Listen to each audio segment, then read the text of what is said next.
Nizar Farsak, a lecturer of international affairs at George Washington University. First of all, Nizar, thank you very much for your time this evening. As we've been hearing there from Mohammed, another round of truce talks between Hamas and Israel. Israel has already said a positive outcome is unlikely at this stage. But, Nizar, is the fact that these two sides are at least talking again a positive sign?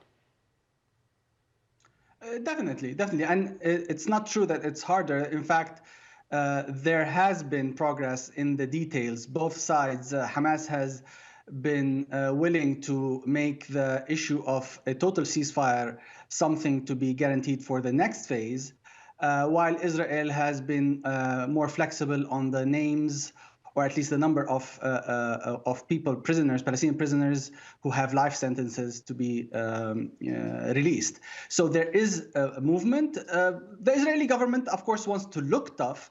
So I believe like the statement was more for domestic consumption to placate the right and to show that the Israeli government and Bibi Netanyahu specifically is a strong man that does not allow people to, especially the US, to strong arm him.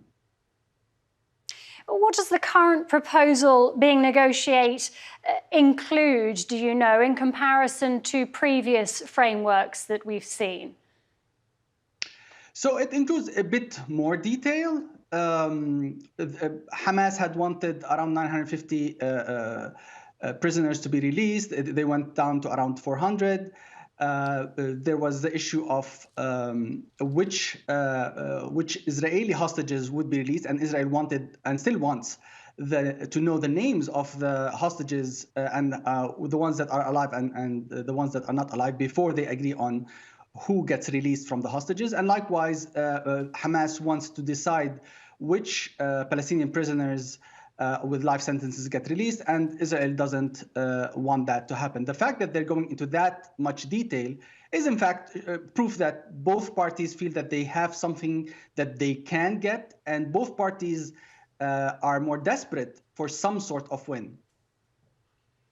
And Nizar, we know that President Biden and Benjamin Netanyahu, they had a phone call for the first time in quite a while on Monday. We've now learned from Netanyahu that there was a disagreement during that phone call. Just how strained are relations between the US and Israel right now? In my opinion, they're the most strained they've ever been. So much so that even candidate Trump has announced that there needs to be a ceasefire and a stop to the war. So that's a very big statement that's putting the Democrats in very bad light.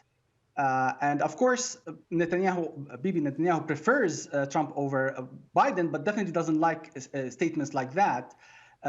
So the US administration, Biden, is also desperate to improve his domestic standing, and Bibi is not helping him. And likewise, Bibi is under a lot of pressure from the families of the hostages, as well as the very bad performance of the Israeli army.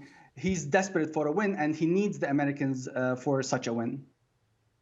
And Nizar, as we were discussing with Mohammed, US Secretary of State Antony Blinken, he makes his sixth trip to the region since October the 7th. The last 5 trips, one could argue, have been unsuccessful. What would make this trip a success, and how should it differ? Well, the main thing, as he mentioned, is the entry of food and water and supplies to the civilians. The massacre is happening daily, and it is because Israel is not allowing food and water and medical supplies into Gaza. This is tantamount to Hamas shooting the hostages. It's the same thing.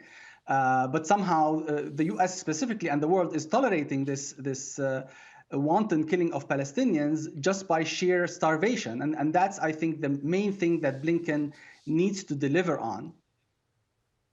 Nizar, thank you very much for your time this evening. Nizar Farsak speaking to us live there from Washington, D.C.